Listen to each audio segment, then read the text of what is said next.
విజయవాడలో ఈసారి దసరా నవరాత్రులు 10 సంవత్సరాల తర్వాత అంగరంగ వైభవంగా జరగబోతున్నాయి. 10 సంవత్సరాలుగా విజయవాడ దుర్గమ్మ గుడిలో జరుపుకునే ఈ నవరాత్రులు ఒక ఎత్తైతే, ఈ సంవత్సరం నవరాత్రులు ఇంకో విశిష్టత ఉంది. ప్రతి ఏటా నవరాత్రులు 10 రోజుల పాటు జరుగుతుండగా, ఈ సంవత్సరం సెప్టెంబర్ 22 నుంచి అక్టోబర్ 2 వరకు జరుగుతున్నాయి.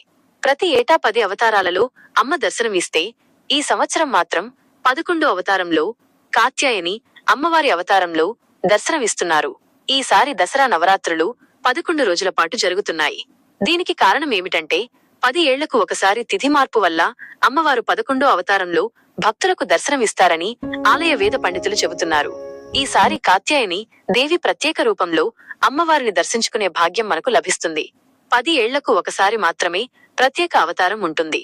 సెప్టెంబర్ 25న కాత్యాయని అమ్మవారి రూపంలో దర్శనమివ్వబోతున్నారు.